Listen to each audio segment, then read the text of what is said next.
Good afternoon. I'm calling this adoption hearing to order at 1:04 p.m. For the record, I am Mark Voloshin, Deputy Secretary of State for Elections, and I will be conducting this regulations adoption hearing today. First and foremost, if you are interested in participating in the meeting, you can call 1-888-475-4499 and then provide the meeting ID number, which is 893-5314-9650. Again, that is 1-888-475-4499 with a meeting ID number of 893-5314-9650. When prompted for a participant ID, please press pound. Then press *9 to take your place in the queue. This is the regulation adoption hearing for the Secretary of State Elections Division's proposed regulations with the LCB file numbers of R013-23P and R014-23P. The text of all proposed regulations has been provided. The notice of intent to act upon a regulation was noticed at all required locations on August 11th of 2023. Each of these documents is hereby submitted into the record. Agenda item 2, public comment on matters not on the agenda. Comments will be limited to 2 minutes per person. If anyone is interested in providing public comment about a matter not on the agenda, please come forward, and we will start here in Carson City, then move to Las Vegas, and then finally go to the phones. At this time, is anyone in Carson City interested in providing public comment on a matter not on the agenda? Seeing none, we will go to Las Vegas. Is anyone in Las Vegas interested in providing general public comment on a matter not on the agenda?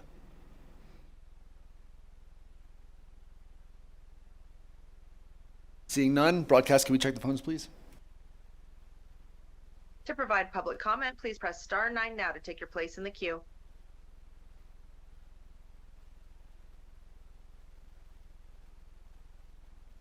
We have no callers wishing to provide public comment.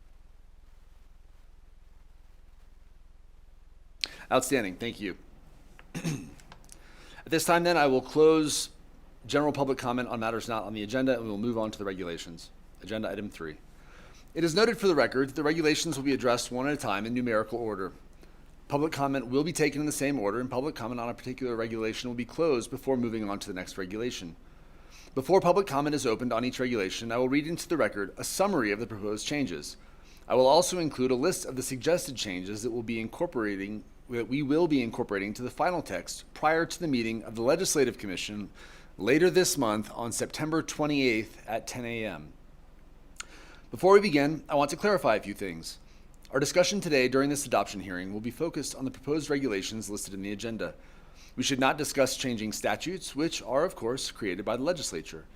This regulatory process will not alter any existing laws. Regulations, after all, cannot make something illegal that is otherwise legal, nor make something legal that is otherwise illegal. These regulations and this regulatory review are intended to update our regulations based on experiences learned from previous election cycles and county clerk and registrar input with the expressed intent of increasing security and transparency.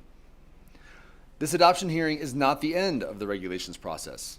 Following the completion of this adoption hearing today, the next step will be to attend the meeting of the Legislative Commission later this month on September 28th at 10 a.m.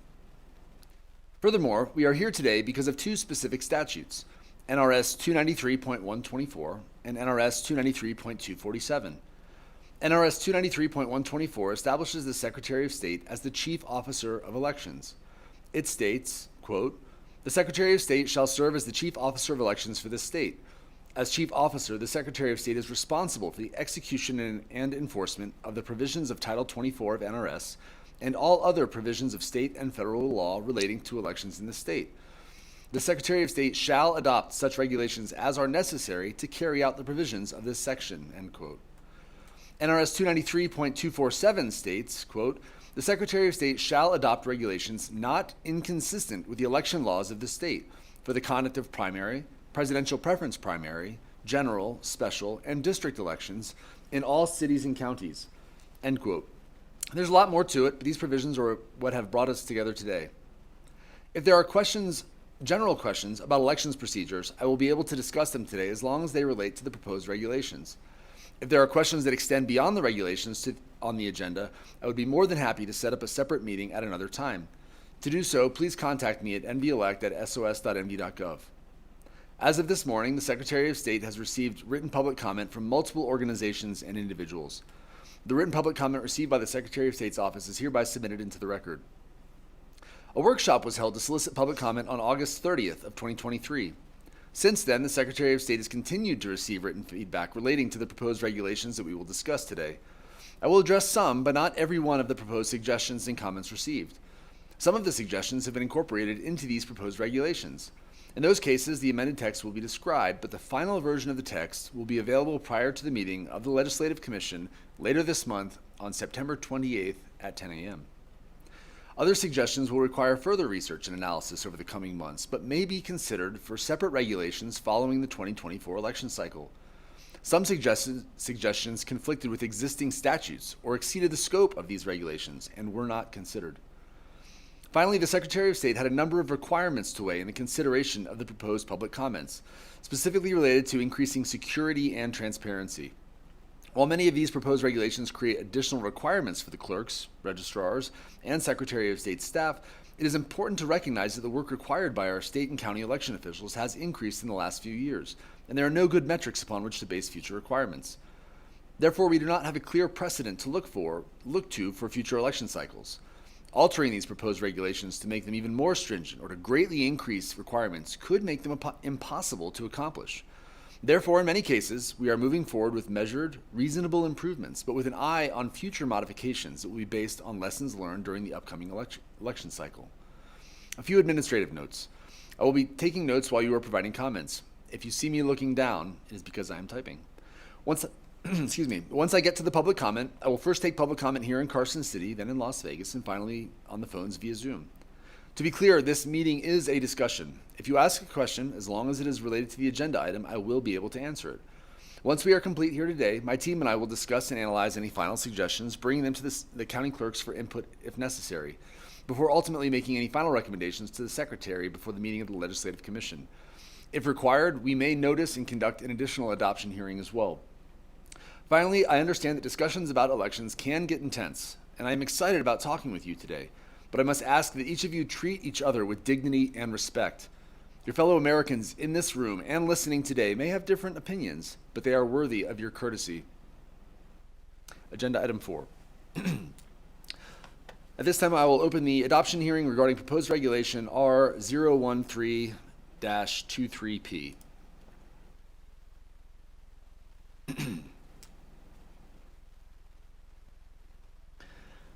Existing law requires the Secretary of State to 1. Establish a system of approved electronic transmission through which covered voters may register to vote and apply for and cast a ballot, and 2. Prescribe the form and content of a declaration for use by a covered voter to swear or affirm specific representations pertaining to the voter's identity, eligibility to vote, status as a covered voter, and timely and proper completion of a military overseas ballot. Existing regulations prescribe the form of such a declaration, which differs depending on whether the covered voter indicates that he or she will return the military overseas ballot by approved electronic transmission or by mail. Existing regulations further require the local elections official to provide to a covered voter certain instructions for marking and returning military overseas ballots. Section 1 of this regulation provides that such instructions must include an explanation that the covered voter must complete and sign the applicable declaration indicating that he or she will return the military overseas ballot either by approved electronic transmission or by mail. Existing regulations require a local elections official to count a military overseas ballot signed by a covered voter during using a digital signature or electronic signature unless the local election official reasonably believes that someone other than the covered voter signed the ballot. Section 2 of this regulation provides that if a covered voter attempts to submit by approved electronic transmission a military overseas ballot and inadvertently submits more than one military overseas ballot, only the first military overseas ballot received by the local election official may be counted. I will now read into the record the accepted changes. Section 2 of this proposed regulation applies specifically to military overseas ballots, but the proposed change based on feedback and discussion is to extend that so that it also applies to other voters who are able to use the approved application for electronic delivery. In other words, covered voters also defined elsewhere in statute, specifically voters with a disability and tribal voters who live on an Indian reservation or colony. We did receive feedback and concerns relating to proposed regulation R013-23P. I will now take some time to address some of these concerns before moving on to public comment. First, let's see, if you will join me at section 2 of the proposed regulation. Section 2 of the regulation, and this is from the some of the written correspondence relating to the concerns, provides that if a covered voter attempts to submit a ballot, only the first one shall be counted. The comments are asking for a clarifying question. If it offers an exemption to the crime, the concern is inadvertently. Language could or potentially be abused by bad actors. For example, if a bad actor is caught voting twice, could they then claim that this was done inadvertently and receive no punishment? It appears awfully difficult for a county clerk to determine intent of the voter. It's an interesting question, and I appreciate the nuance that it brings, specifically because from an elections official point of view, and certainly when you look at the kind of behind the scenes process of the effective absentee system for elections and how it works, it makes a little bit more sense. When a ballot is submitted, again, either digitally, and that's primarily where we see this situation, through that electronic transmission, it actually arrives at a portal, again, through our secure method of transmission, so that the county election official can view it and then from that point process it appropriately, which, again, in very clear terms means print it out, deliver it directly to the duplication board after validation of the voter's eligibility.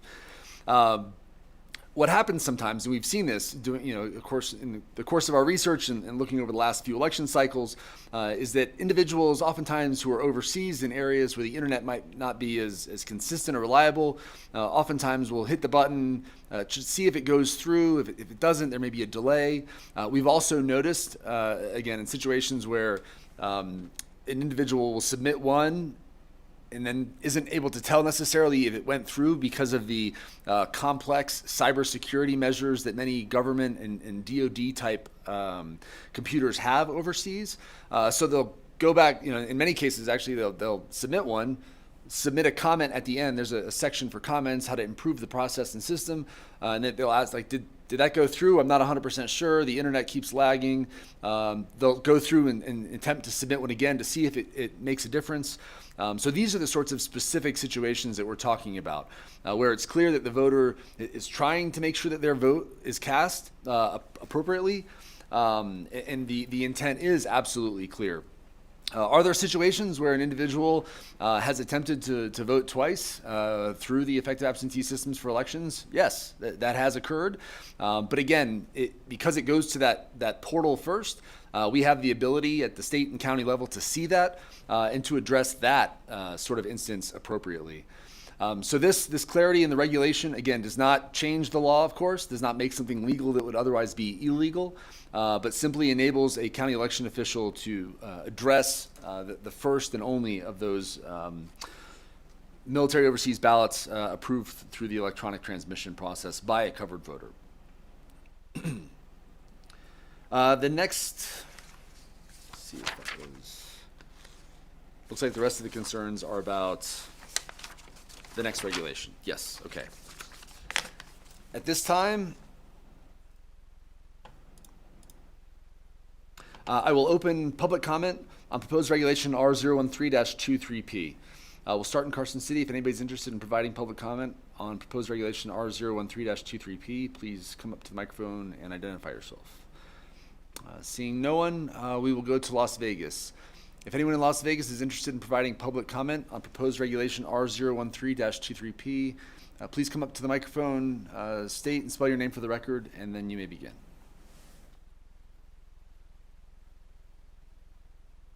Can you hear me?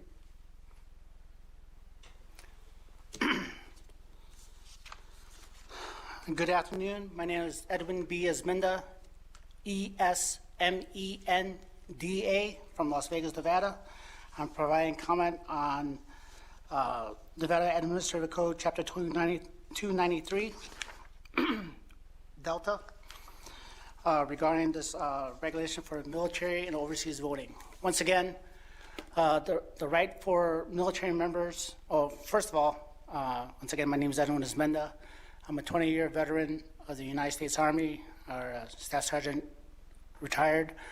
And in 2006 and 2010, I was the unit voting officer for my soldiers so they can vote if they wanted to in their primary for their congressional elections and so forth.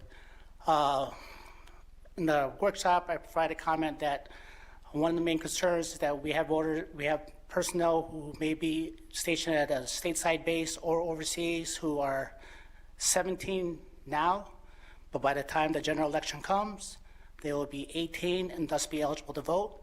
We just want to ensure that those voters are, because when they left, they more than likely did not register to vote. Therefore, if they're, because of their driver's license, when they turn 18, in theory, they would become on the election rolls. Therefore, make sure that Nevada or elections division sends out notice that they may be eligible to vote, thus register to vote and to vote in the general election, or even for the primary, depending on when they turn 18. And then, because as you know, we're serving overseas, we may, as you stated, internet connections, you may be at a base overseas that may or may not have the best internet connection. So that mail-in ballot will be very important because they may not be able to. So ensure that it's the ease for a military or overseas voter to register, to let Nevada know, or elections office know that they can vote, and they would like to request a ballot, either by mail or, as you said, electronic means. So once again, that was the main concern, that they have noticed that they will be eligible to vote, and they'll be able to receive a ballot in a timely manner for either the primary or general election. Because serving in the military, we fight for everyone to vote, and everyone's vote counts, even those of us who are overseas or on stateside basis. Thank you so much. Yes, sir. Thank you. And just to speak to your comments, I think you've identified one of the key things that have come out of these regulatory workshops and adoption hearings in the last few weeks. That specifically is the need for increased voter education as we move into the 2024 election cycle. That is something I will tell you that Secretary Aguilar and the team across the board are very tuned into. That's something that we continue to discuss even as recently as yesterday and the day before, through the weekend, in fact. We were reviewing and discussing our plan, because you're absolutely right. Having the rights to vote, even as an 18-year-old overseas, is by itself just an amazing aspect of being an American citizen. But if you don't know about that, if you've perhaps spent your 18th birthday in boot camp and may not be aware of the opportunities to register to vote, or even as you were preparing to go to boot camp or overseas, being unaware of the ability to pre-register. So these are absolutely things that we are aware of, that we want to make sure, again, all eligible electors across Nevada are aware of, particularly those who are raising their hands to go and serve in our nation's cloth. So I do appreciate your comments in that regard. And lastly, tying into the effective absentee system for elections, again, making sure folks are aware of the opportunities. If you are a covered voter, what does it mean? How do you get there? When will it be turned on? Or if they would rather vote a mail ballot, again, understanding that those will be in the mail stream by federal law, not later than the 45th day before each election. I will cite, for example, that before the presidential preference primary, that means mail ballots will hit the mail stream by December 23rd to ensure that they get out that week of the 18th to the 23rd to those military and overseas voters pursuant to federal law. So yes, I do appreciate that, and we'll make sure that we continue to review our outreach efforts so we can continue to inform Nevadans across the board about the opportunities they have to vote. I would like to thank for your concerns and addressing my concerns I addressed in the workshop, and thank you very much for letting me have my public comment. Thank you. Thank you.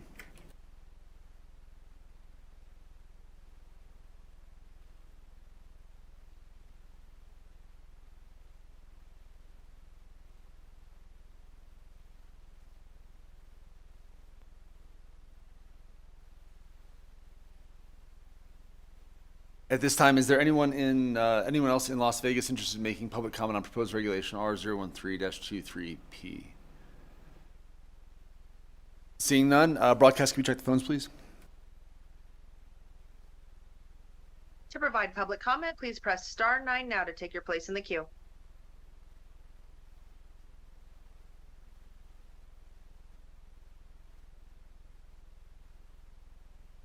There are no callers wishing to comment. Outstanding. Thank you, broadcasting.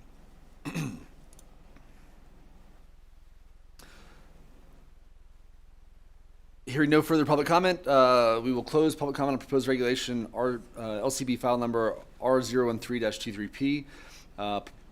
Regulation R013-23P is adopted with the changes as mentioned on the record and will move forward to the Legislative Commission.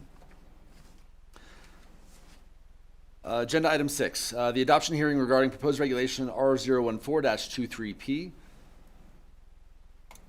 Let's see, I'll start that now. R014.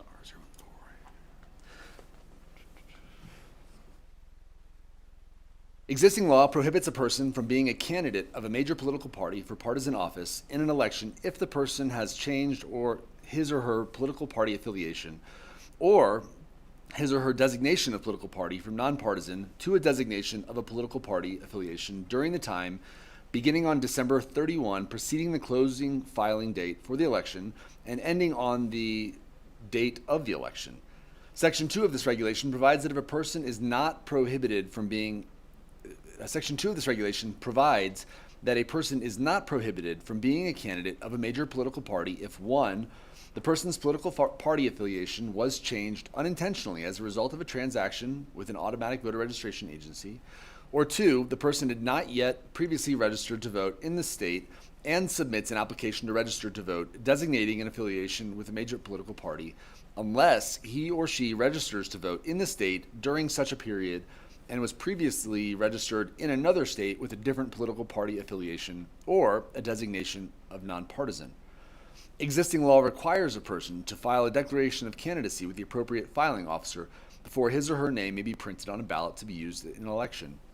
Sections 3 and 17 of this regulation authorize a person to file a declaration of candidacy, 1, by mailing the notarized documents, 2, in person, or 3, if authorized by the filing officer, virtually using a remote technology system. Sections 3 and 17 also set forth certain requirements for filing a declaration of candidacy virtually. Existing law prohibits a person from filing nomination papers for or holding more than one elective office at the same time, except that a person may file nomination papers or hold an elective office of a special district and file nomination papers for or hold an elective office of the state, a political subdivision, or a municipal corporation. Section 4 of this regulation clarifies that a person may not file nomination papers for or hold more than one elective office of a special district. Existing law authorizes a county clerk, with certain exceptions, to charge and collect an additional fee for filing and recording a declaration of candidacy for public office. Section 5 of this regulation provides that if a county clerk charges an additional fee for filing and recording a declaration of candidacy, the county clerk must charge the additional fee for all public offices for which a declaration of candidacy is filed with the county clerk. Section 5 also requires the county clerk to report certain information relating to any additional fees charged for filing and recording a declaration of candidacy to the Secretary of State. Section 6 of this regulation authorizes a candidate, spouse of the candidate, or member of the campaign staff or of a candidate to submit a photograph of the candidate to the Office of the Secretary of State to be published on the internet website of the Secretary of State and establishes certain requirements for submitting such a photograph.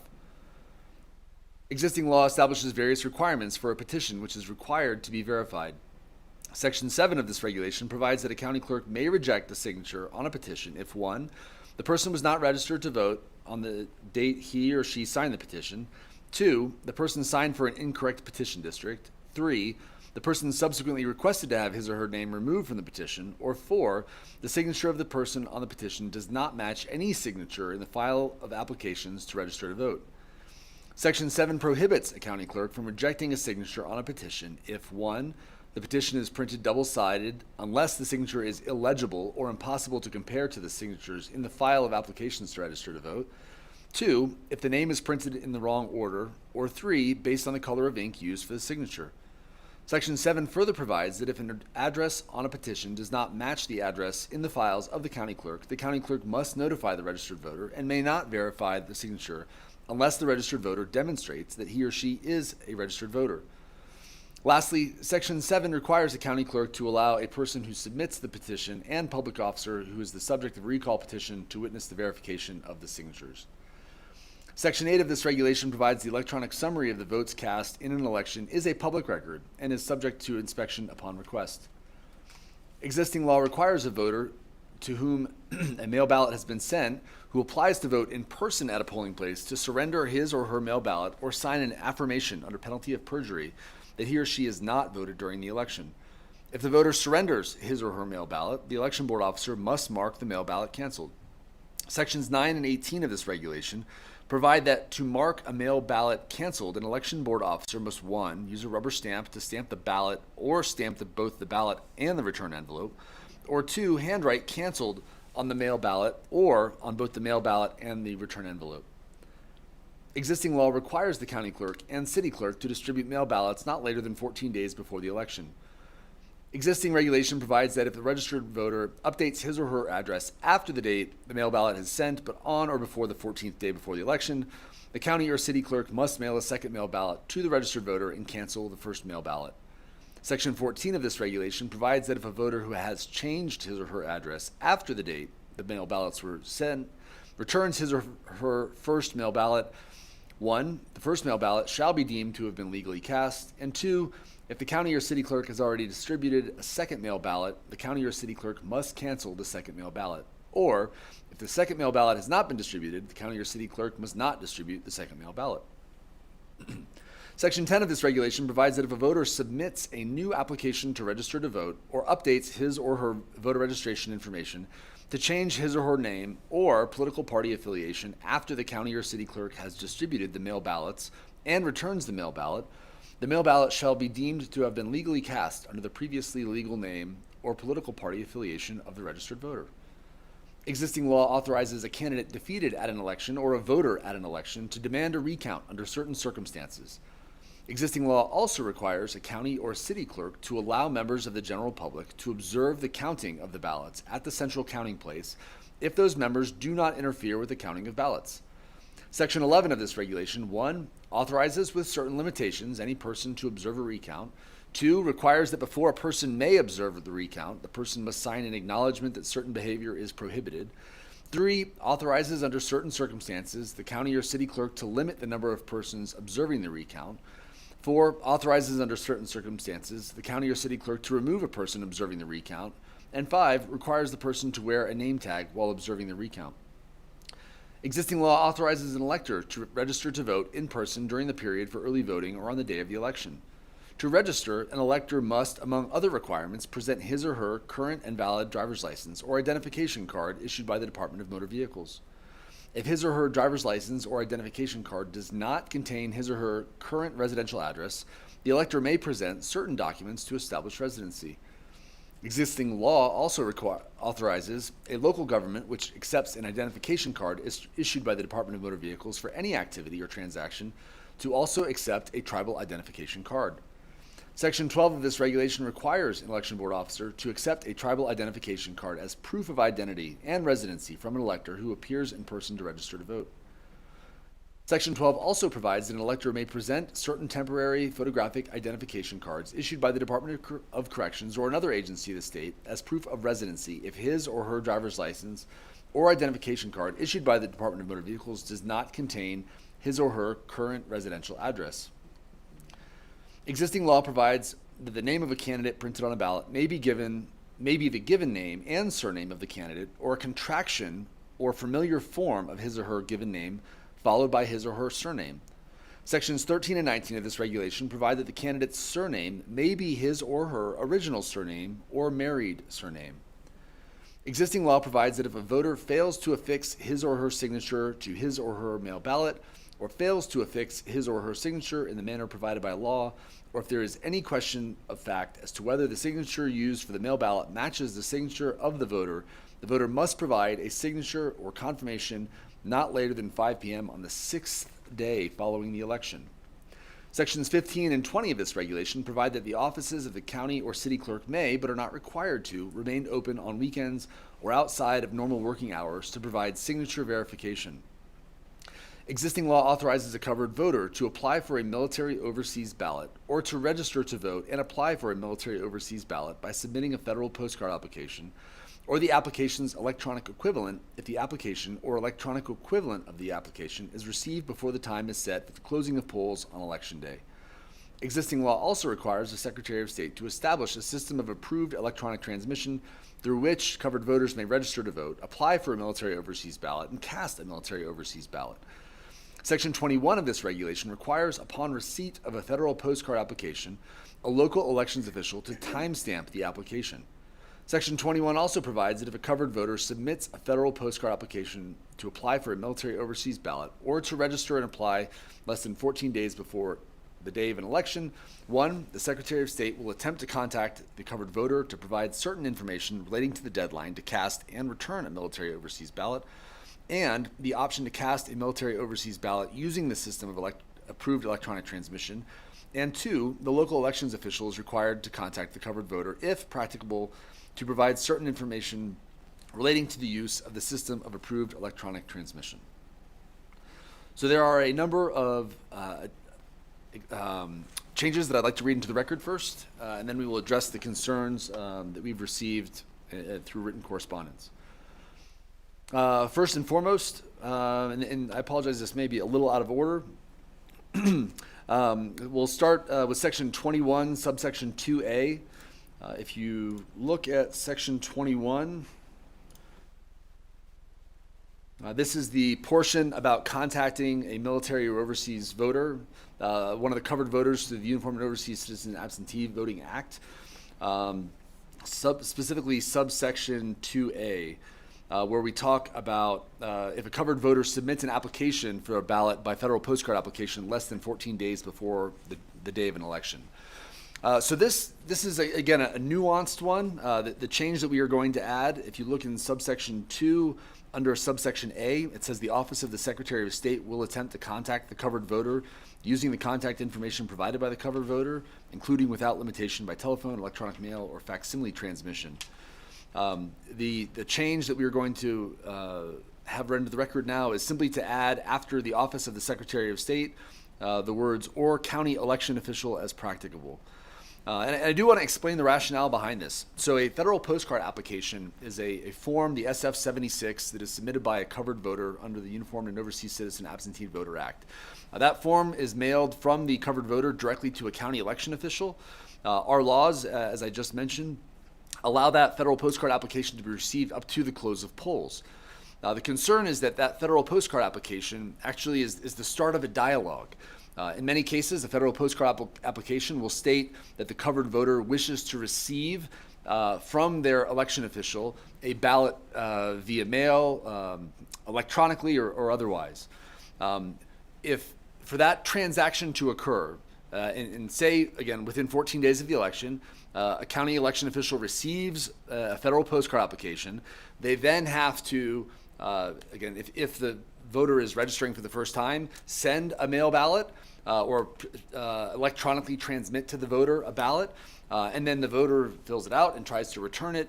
And with that really compressed timeline, the 14 days, it can be challenging. So in order to ensure that the military overseas voters are not disenfranchised, this regulation simply clarifies that the Office of the Secretary of State, or now the county election official, will attempt to contact the voter. Because ultimately, again, we want to make sure that they understand the timelines associated with voting in the state. We want them to be aware that if they are going to return that ballot via mail, that it has to be received by the county election official not later than the 4th day after the election. We need them to understand that if they stall in the process, if they get busy, if things are going on, which understandably they may be, the longer they delay in returning that ballot, it may increase the chances that it is not received in a timely manner. And finally, we will make sure that they're aware of the method of approved electronic transmission or the Secretary of State's effective absentee system for elections, so that as an alternative, they may be able to go on to that site to cast their ballot in that manner, which is more timely. Sections 9 and 18. If you can look at section 9, there's a change. Specifically,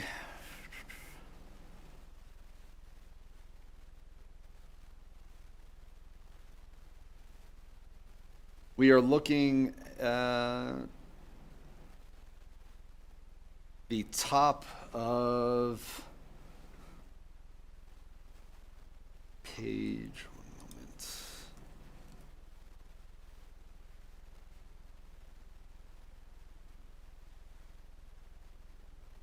Oh, page 9, I'm sorry. Directly below page, section 9, subsection 1. The statement is, if the voter has already shredded the mail ballot, the shredded mail must be surrendered and placed into a bag labeled cancel ballots. We're going to change bag to the simple term bag to container when referring to the container that a shredded ballot can be placed into to allow more flexibility. And that was a request from one of our county election officials. This regulation also discusses, I'm sorry, let me get ahead of myself here. We are also going to amend this regulation to include, for the purposes of determining whether a candidate received a majority of the votes cast in the primary election for a nonpartisan office for which voters were authorized to select more than one candidate. Each ballot upon which a voter marked a valid choice for one or more candidates for that office shall be deemed to be one vote cast in the primary election for that office. This regulatory adjustment, again, clarifies, and this was also requested to be added this in here, and again, to make this perfectly clear for the record, this is nothing about ranked choice voting. That is a ballot question that again, passed in the previous 22 election during the general election, will be question 3 on our ballot in the 24 election. This regulation simply specifies that for a vote for more than one candidate, school boards, for example, a vote for 3 or vote for 2 of a number that it helps determining whether a candidate received a majority of the votes.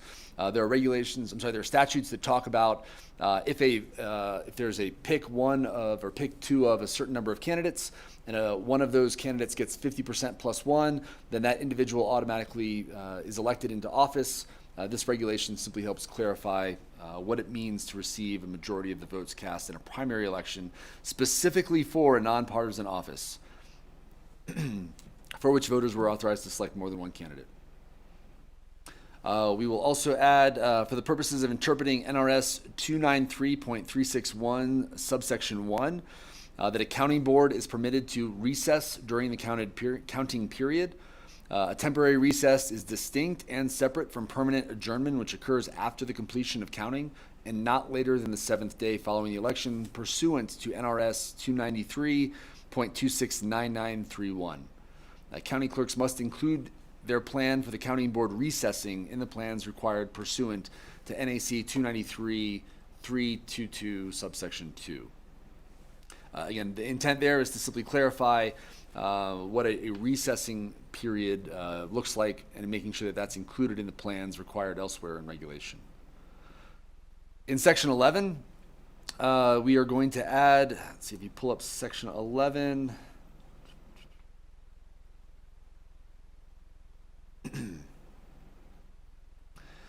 There's some, in subsection 2A, the requirements for the acknowledgement.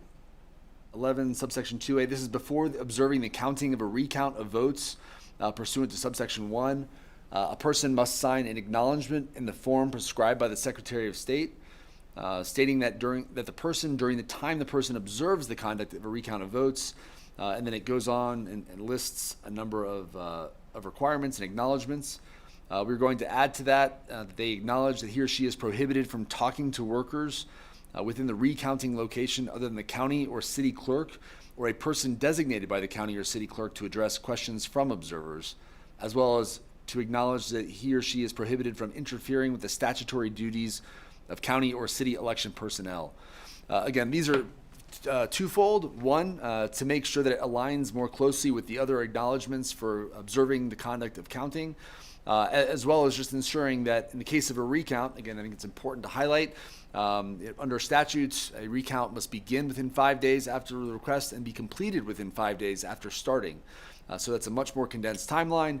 Therefore, again, while it's important from a transparency standpoint that the public is able to observe recounts, absolutely, it's equally important that the individuals tasked with conducting that recount are allowed to do so without interference. Section 11, subsection 4,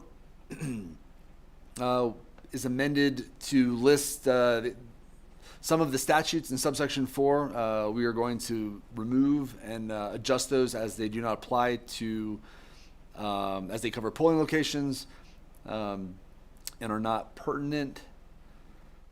Section 11, subsection 8B discusses meaningful observation. This is section 11, subsection 8B.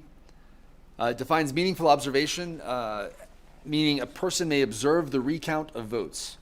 The term does not include allowing a person to, 1, view the personal information of a voter, a voter's ballot, or selections on a voting machine, or 2, listen to any conversation between election board officers. There's been a series of discussions we've had about this as it relates to meaningful observation. Specifically including that in elsewhere in regulation, the definition of meaningful observation is more descriptive and less limited. For example, again, it means a person may observe the recounts of votes. That's fairly open to interpretation as to what it means.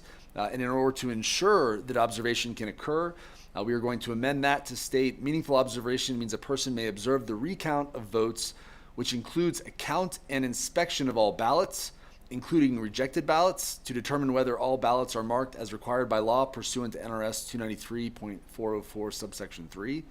Observers may observe only during the same period of time as an individual covered by NRS 293.404 subsection 2, which specifically calls out when individuals who may request a recount are allowed to observe.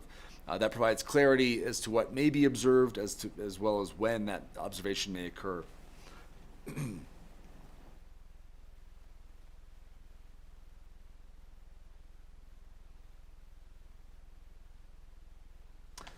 Okay, in regards to the feedback we received relating to proposed regulation R014-23P, the first feedback I would like to address came as a joint letter from the ACLU, Nevada, Silver State Voices, and All Voting is Local. The written testimony that was provided addresses concerns related to the curing timelines and the regulation that we just talked about, specifically sections 15 and 20. The concerns address the allowance of a county election official to, at their own discretion, determine whether or not to remain open on weekends or outside of normal working hours. They've identified that some county clerks and registrars have already indicated they will not remain open outside of typical working hours if they're not mandated to do so. They cite statistics and concerns from the 2022 general election, specifically that in the 2022 general election, 17,756 ballots needed a signature cure, of which 5,997 were left uncured. The recommendation is instead for the Secretary of State to mandate the county or city clerk's offices to remain open during the weekend or holidays for voters to provide signature cures. I will tell you that in addressing this, this was something that has come up quite a bit. There was a lengthy discussion about not only with our county election officials and internal to the Office of the Secretary of State, but with numerous voters. Again, just to make sure we're all on the same page, of course, after Election Day, there's 4 additional days for a mail ballot to be received by a county election official, assuming it's postmarked by the close of polls or was dropped off at an appropriate mail drop box. And then there's an additional 2 days to allow for signature curing, the signature curing process, by which when that county election official receives the ballot envelope, the very first thing they do is scan it to identify the voter whose record that mail ballot envelope is affiliated with, so they can conduct that signature curing process. When in doubt, if there's questions about the accuracy or legitimacy of the signature on the back of the envelope, matching the signature in the voter's record, the county election officials put that ballot envelope through a curing process. The curing process includes the county election official reaching out to the voter or attempting to, by whichever means they have available to notify the voter that they have to get in touch with the county election official. This entire process, I will tell you, is exceedingly challenging. Increasingly, we have found over the last few election cycles, more and more voters are asking that their phone numbers be withheld or even not providing phone numbers or emails when registering to vote. As a result, county election officials are limited to, in many cases, only mailing address. So when you think through the practicalities of what that means, only having a mailing address for a voter to conduct a signature curing process, let's look at the general election in November of 2024, so we can use that specific timeline. The election day, of course, will be Tuesday, November 5th of 24. The fourth day after is a Saturday. So if a ballot arrives on Saturday the 9th or even on Friday the 8th, and the county election officials have any question at all about the signature, and that voter only has a mailing address on file, then that county clerk or registrar is unable to email, text, call, or any of the other methods to notify voters before the sixth day. The sixth day, of course, next year is November 11th, Veterans Day, which is a federal holiday.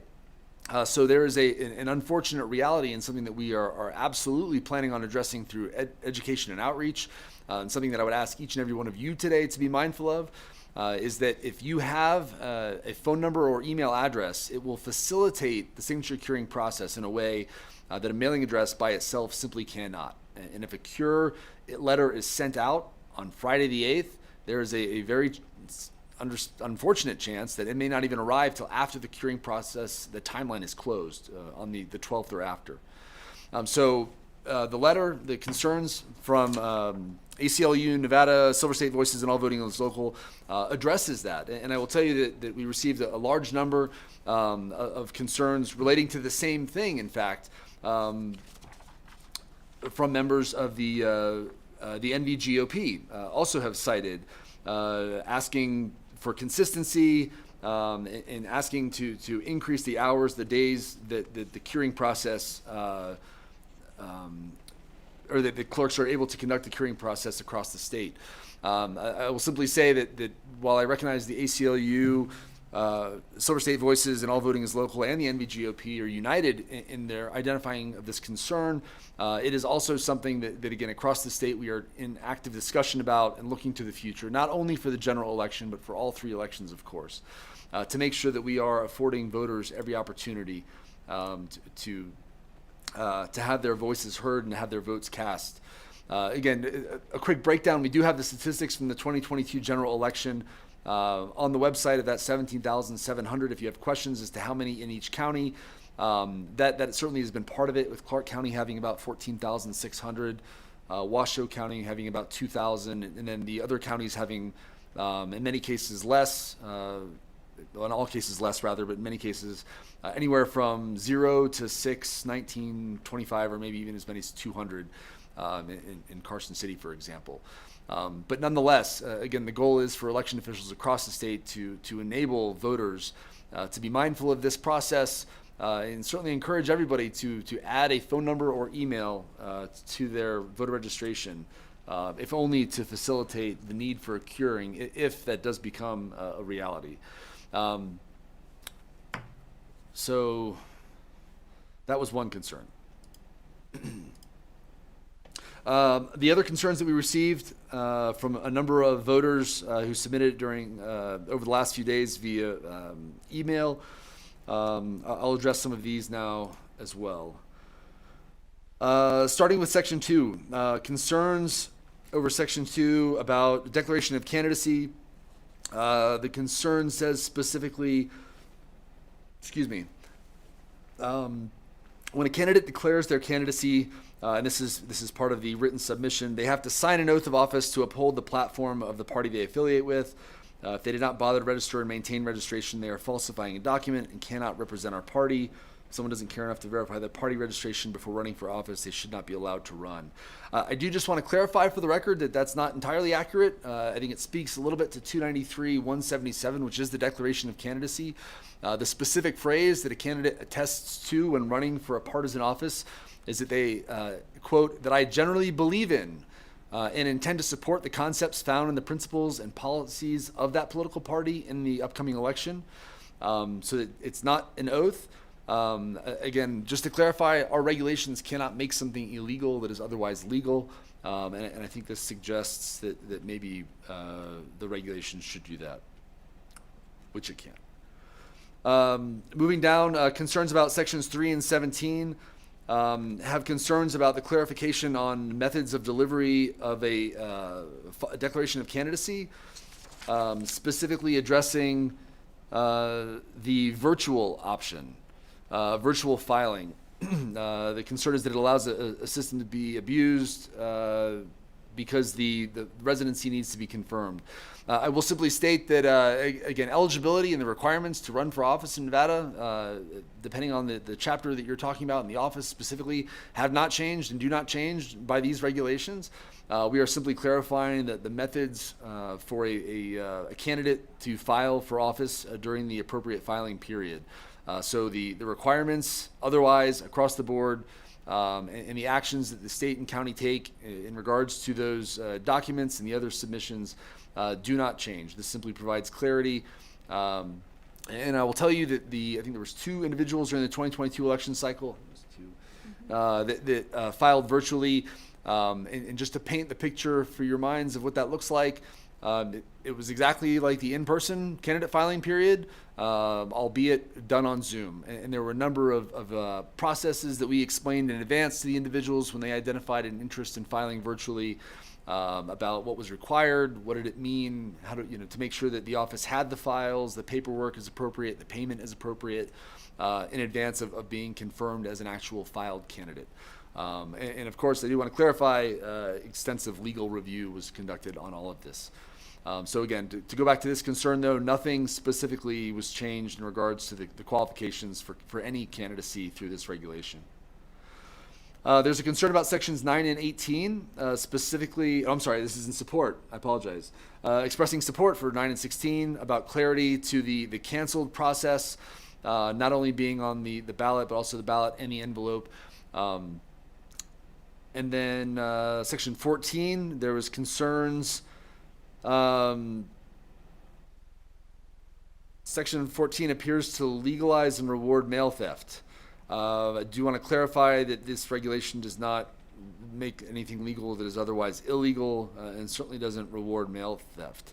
A very, very small number of these situations came up in the last 2 election cycles, and I can frankly attribute this to our as basically part of the growing pains, so to speak, as we continue to learn and become better as a vote by mail state. Specifically, again, this is the section that talks about if a voter changes his or her address after the date the mail ballots were sent, and then they return the first mail ballot. And again, you can imagine the very small universe of individuals who a mail ballot is sent out as required by law. They're an active registered voter. They receive it. Then they move and update their address after the fact, but they've already returned that first mail ballot.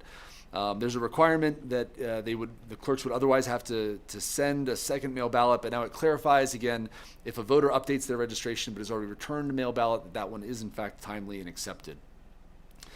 So again, not making something legal that is otherwise illegal. The next one addresses section 11 of the regulation and relates to the acknowledgement. They state that this individual states concerns that section 11, subsection 3A, allows for observers to be limited with no provision for a major party or nonpartisan split. This goes to, and this is also something that, again, I will tell you that our county election officials, we discuss far more than you would imagine. Again, transparency is exceedingly important to the state, to the Secretary of State, to our county election officials, and all staff members. We truly understand the importance for the public of seeing the process and understanding it. But when it comes to physical space, the simple fact of the matter is that there are different physical amounts of space for observation depending on the polling location or the location that you are at across our state. In some cases, there's enough room for 15, 20, 30, 40 people. And there's other cases where it may be limited to 2 or 3 or 4. And over our discussions over the years, trying to figure out, well, how do you is it fair to divide, to break up? Do you hire additional staff to manage this process? What happens if someone doesn't show up? What happens if somebody does? If there's 5 people of one major party, but there's a seat for the other, can that one be used? This is a challenge that all of us continue to work through and discuss, and ultimately comes down to a county level decision, as there are different requirements in each of our counties. The clerks and registrars, though, again, I will tell you, we're united in a mindset of increased transparency and ensuring that observation can occur.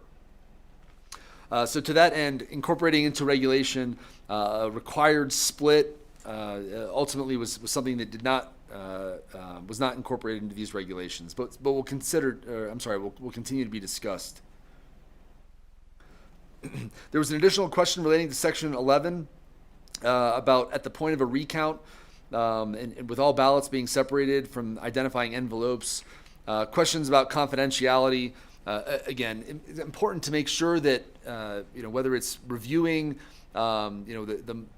what's actually on the ballots, or again any sort of discussion, being mindful of voters' confidentiality as well as the staff. I understand the concern about by this point it's a recount. The results have already been published. Those sorts of concerns. But again, it's in this case we're deferring to better safe than sorry when it comes to voter confidentiality, as well as ensuring the security and secrecy of again the ease ballots, for example, would need to be reviewed and recounted as well. So again, deferring to being secure when it comes to voter information. Question about and concern about sections 13 and 19, which relate to the candidates for filing, the use of a surname or original surname. Again, not making anything legal here that otherwise isn't, simply providing clarity as to what names can be used. Candidates across the state already use a surname or a married surname rather, or in some cases a combination. This is simply providing clarity so that there's consistency across the board in what can be used. It's certainly not intended to enable a candidate to hide their identity or run for office under the guise of a different name. Sections 15 and 20 of the regulation provide that the offices of a county clerk are required to remain open on weekends or outside of normal hours. Again, there's some concern about the standardization, and this recommends that all 17 counties should work the same hours or days when it relates to the verification of signatures. I addressed that previously. I will say again that this continues to be a topic of discussion, and I do know that our county election officials continue to look very closely at what hours they can work. In many cases too, some of the county election officials again would, if their staffs, I think, if they had the appropriate resources through additional staff to support such a request. But again, as that is a county-to-county decision ultimately, and different counties have different resources, to make a blanket requirement across the board simply isn't tenable at this time. But that being said, again, a lot of interesting points that were raised, and certainly many topics that we will continue to discuss as we look to the future and prepare for our next 2025 biennial regulatory review. Make sure I got everything otherwise, and then at this time I will open public comment on proposed regulation R014-23P. We'll start here in Carson City. Seeing no one in Carson City, we will go to Las Vegas for public comment on proposed regulation R014-23P. Please state your name and spell it for the record, and then you may begin. Good afternoon. My name is Christine Kramer. My last name is spelled Kramar.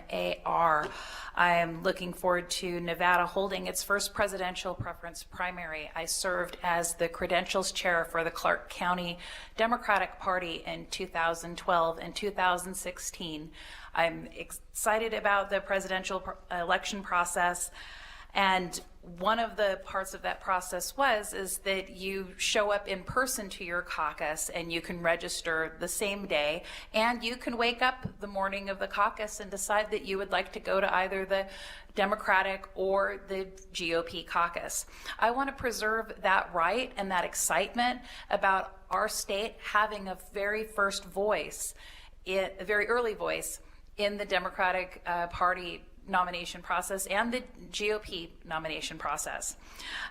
This is why I offer that I would like to see clear, inconspicuous language that arrives with the mail-in ballots to homes, that the right as a voter to participate in the selection of our next president does not begin and end when you select your political party. That these ballots should include instructions how to return your ballot, if you have a window to re-register in an electronic format, but if the name of the person that you intend to vote for does not appear on your ballot, to please not try to write in their name, because Nevada does not have write-in candidates, and to prevent any confusion. I think that an early process of communicating that to voters will save a lot of time at voter centers.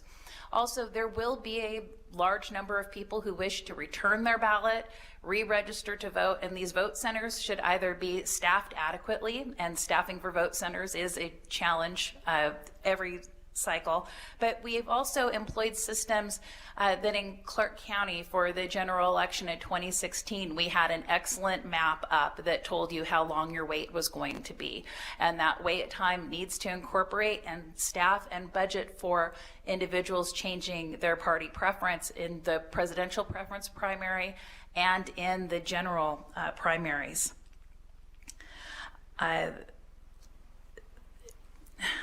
Okay, then I'd like to transition over into voter recount observations. That the current proposed rules read as the individuals concerned about how the count of an election, that it's not an empowering type of message. That I would like to see our state government engage in active training sessions with concerned members of the public. I would like to see our election officials state very clearly that we never agree with waste, fraud, and abuse in the elections process.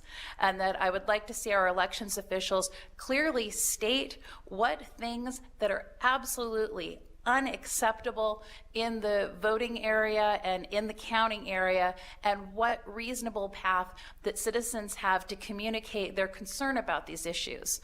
The frustration that I hear about in my community is that their perception of how the election counts are run and how observers are used is that you can watch, but there's no productive outlet for your time, and that Nevadans who want to observe the process, that we should feel that it's meaningful, that our elected officials and those who administrate our elections, that they have just a solid line of things that they don't ever want to see happening in our state, and a path for communicating those. And that if we have a common culture of what election integrity means in Nevada, then that's how we unify over that elections should be free and fair in our country.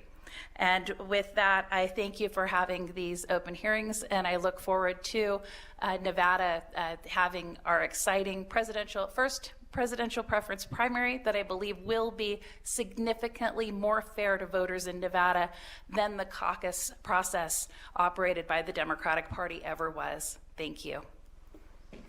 Thank you for your comments, Ms. Kramer. I do want to highlight also, I agree wholeheartedly about the need for voter education. We'll certainly continue it, and I spoke to that a moment ago. And secondly, you touched on a very important topic as well, the need for election board officers, or poll workers as they're commonly referred to. Certainly, the more Nevadans that get involved in the process, the more folks will learn about it, and that will absolutely, as you said, enhance our abilities to have more locations and more kiosks and more in order to have a faster and more efficient flow through the polls. So I do appreciate you highlighting both of those as well. Thank you. Okay, are you ready for my testimony? Mr. Reyes, good afternoon. Yes, sir, I am. Okay. Hi, my name is Al Rojas. I reside in Clark County, Nevada, Senate District 21 and Assembly District 12.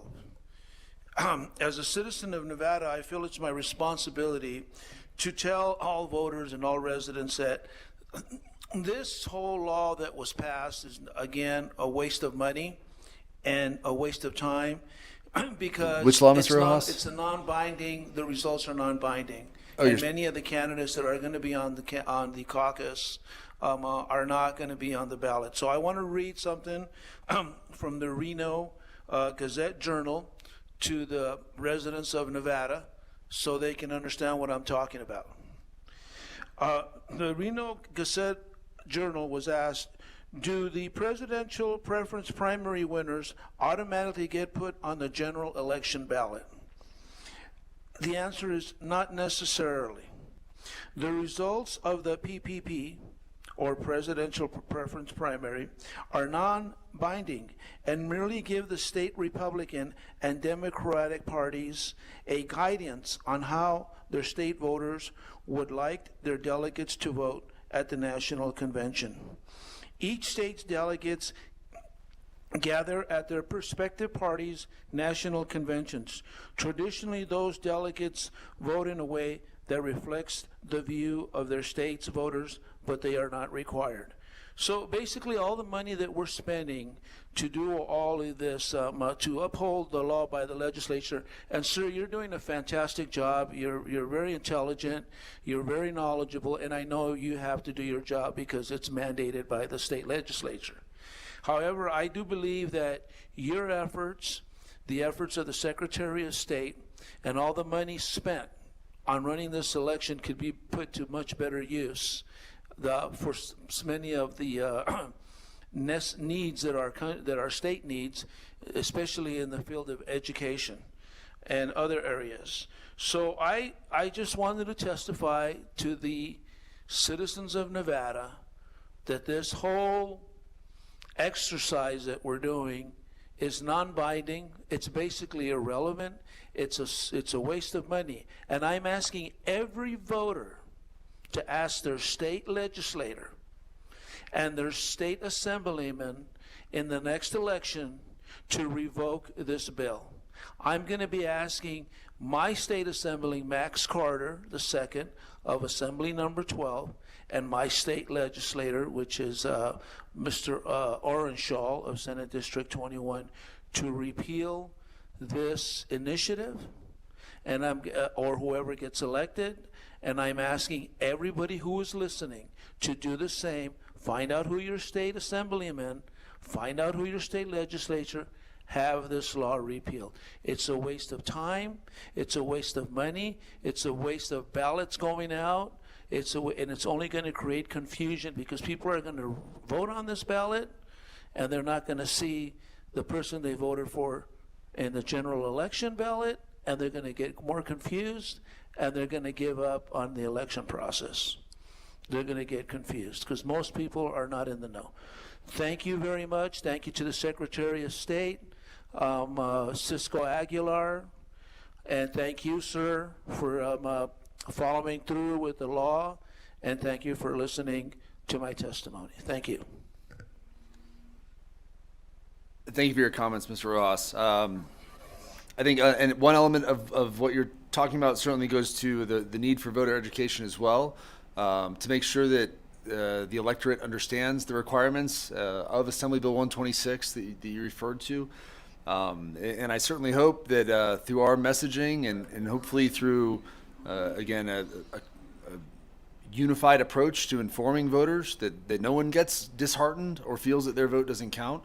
I'm yet to see exactly who has filed for candidacy, of course. It comes up October 2nd to the 16th. So there may be a chance that individuals do end up on the presidential preference primary ballot, that end up on the general election ballot. But I think at this point, that's yet to be seen. But I do appreciate your involvement in this series of meetings this week. Thank you. Thank you very much, sir. You have a great day.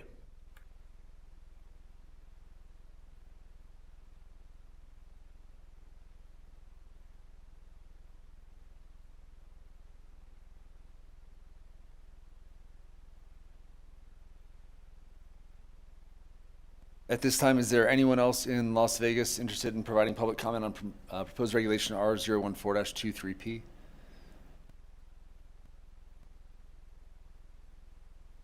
Seeing none broadcasting, could we check the phones, please? To provide comment on this regulation, please press *9 now to take your place in the queue.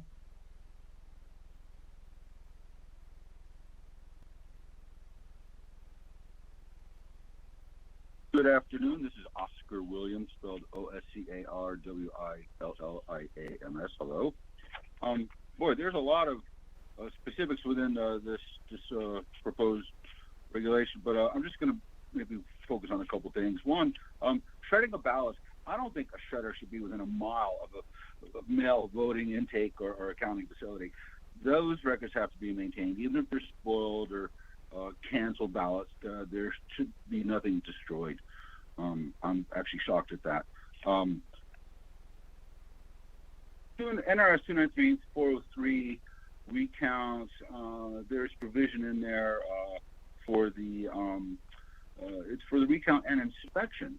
Can you elaborate a little bit on what inspection is, or for example, if you're a candidate contesting an election and during the recount you want to know that the ballot stock is authenticated, that signatures are re-verified, that voter IDs are re-verified, or not, can you please explain a little bit about what inspection really means in terms of the recount and what a candidate or the contestant can expect in terms of the inspection of ballots, please?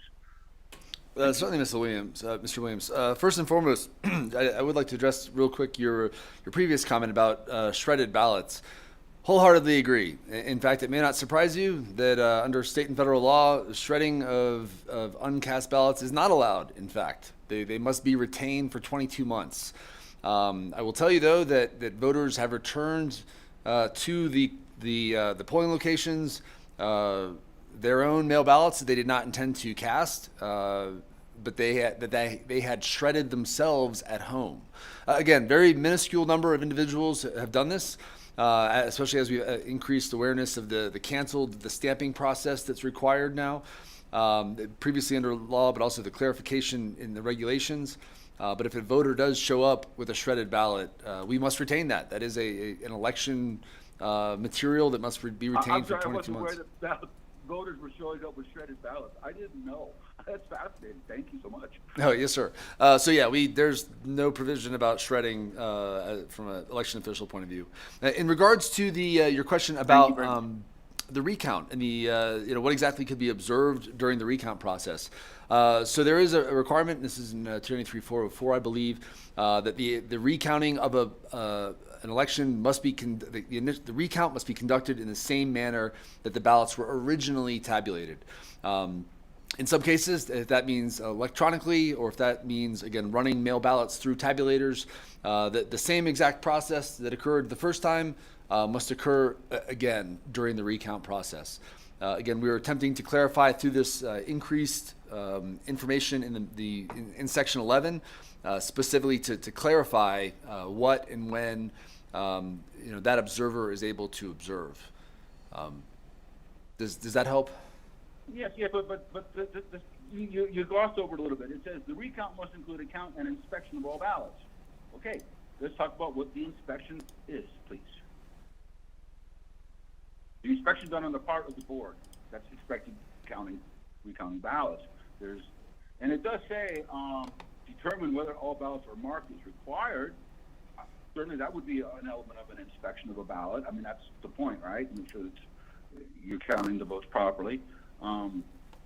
But I'm not clear. I mean, for example, as I said before, if I was a contestant, I want to make sure it's authenticated ballot stock. It's not a forgery or a counterfeit. I want to make sure that the ballots come from a valid voter, that there's the signatures to the extent that could be re-verified, or voter ID, check for citizenship.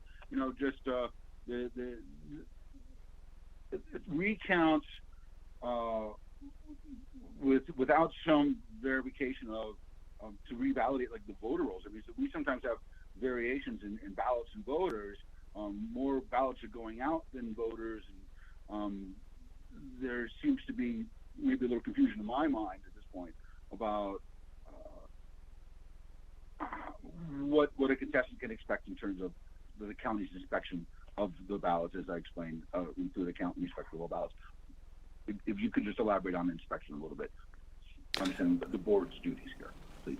Certainly, and I think I understand. I do want to clarify. So it's in NRS 293.404 and 405 really describes the conduct of a recount. It says specifically the inspection of all ballots, including the rejected, to determine whether all ballots are marked as required by law, and this is in NRS 293.404 subsection 3. So that the adjudication, again, if there was a ballot that was adjudicated, will be re-inspected to ensure that it's in compliance and it was determined to be, clarified as required by statute. And then again, if your question, I guess, is about the inspection of all the ballots, does that there's a point, right, where we're not obviously like trying to reconnect ballots and envelopes to kind of reverse the process. Really, it is accepting the tabulated ballots and then more or less putting them through the exact same process to count them and tabulate them again. So I guess maybe I'm not being as clear as I could be. Perhaps I could set up some separate time where perhaps we could either schedule time with your registrar, or if you're curious as how it's done in another county. I believe I know where you live, county-wise. Having talked to you a number of times before, maybe we could meet and try to get a little more detail to help provide that information to you, if that would be of assistance. Oh, you're wonderful. You're very approachable. Thank you, Mr. Washington. Thank you very much. I'm done. Thank you. Thank you, Mr. Williams.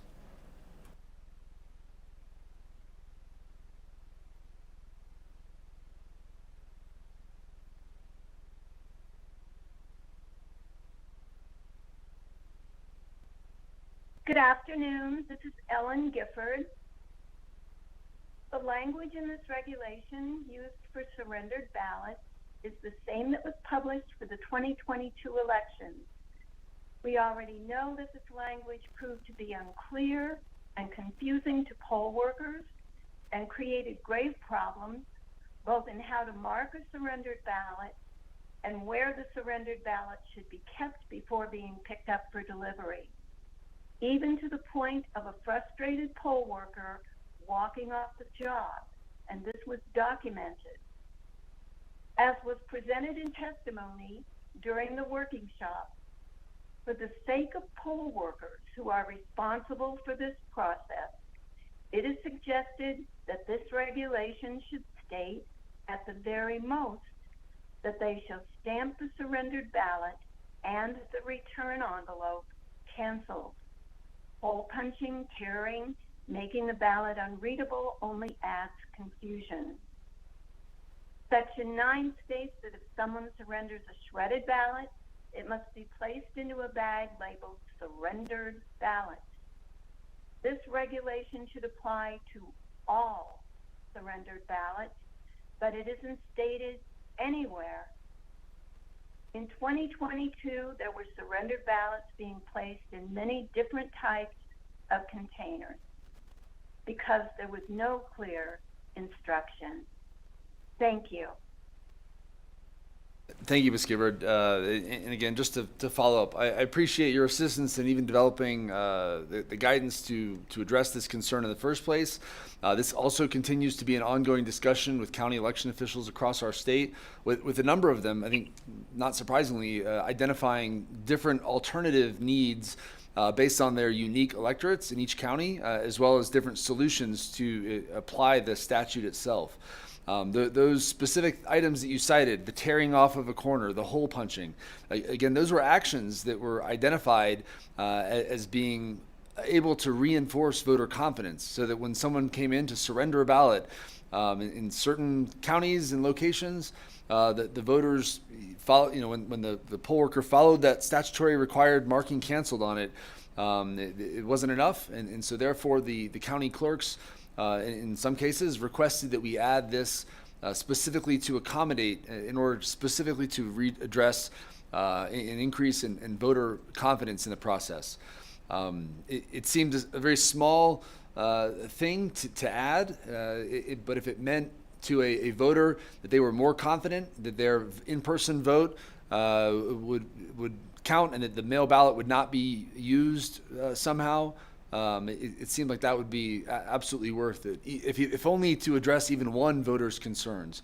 And it was, not surprisingly, maybe more than one person who identified that.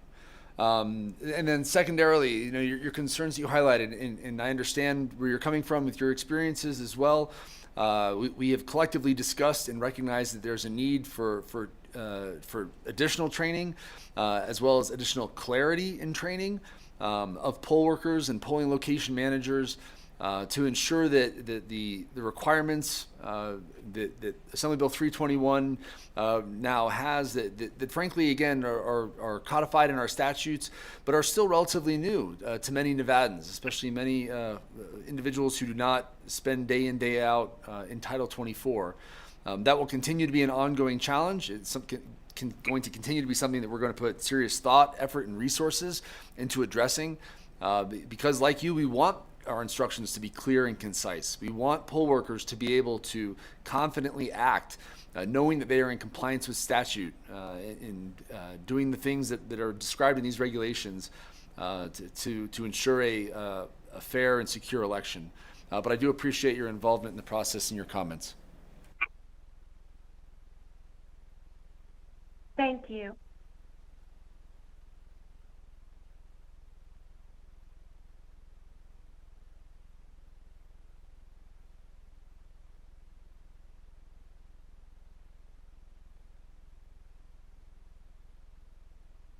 Caller with the last three digits, 927, please press *6 to unmute your phone.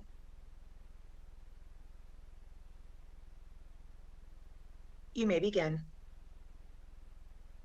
Hello, this is Edmund Buddy Miller, EDMOND UDDY MILLER.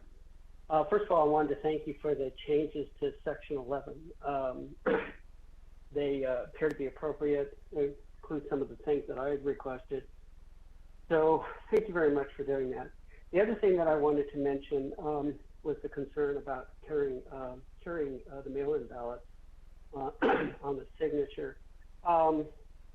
And of course, a lot of folks don't provide email or telephone numbers, and as you pointed out, that hampers the ability of the clerks to be able to contact the voters. My wife and I both made a request to the registrar's office to keep from the public our phone number and email address, and that's pursuant to NRS 293-558 and NAC 293-476. And I'm not sure that that's widely known, and I'm just wondering if when the mail ballots are sent out or sample ballots are sent out, that could be indicated to the public, even possibly also be a checkoff box on the return mail ballots themselves, so that it's possible to just simply voters can add their telephone number and their address, indicate that they want that to be withheld, that information withheld from the general public, and that way that provides some security to the voter without disrupting the ability of the clerk's office to be able to contact them. So I hope that something like that could be developed as part of the public education campaign that the Secretary of State's office and the clerks intend to pursue. That's all I have. Thank you, Mr. Miller. Excellent suggestion. We'll certainly take that back into consideration and see if there's something that we can do. In addition to our voter outreach and education process, we're going to, again, try to make folks aware of that. But thank you for your time and contributions to these workshops and adoption hearings. You're welcome. Thank you.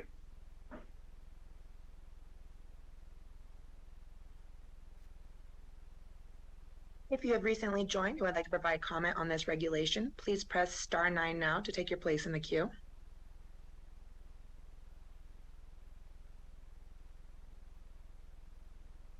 There are no other callers choosing to participate at this time. Thank you, Broadcasting. Hearing no further public comment, we'll close public comment on proposed regulation R014-23P. And hearing no further public comment, regulation LCB file number R014-23P is adopted with the changes as mentioned on the record and will move forward to the Legislative Commission. Agenda item 8, public comment on matters other than the previously listed LCB file numbers. Comments will be limited to 2 minutes per person. Is anyone interested in providing public comment about a matter not on the agenda? If so, please come forward, identify yourself, and spell your name for the record. Seeing none in Carson City, go to Las Vegas for general public comment. Seeing no one in Las Vegas for general public comment on a matter not on the agenda. Broadcasting, can we check the phone lines, please? If you would like to provide public comment, please press star 9 now to take your place in the queue.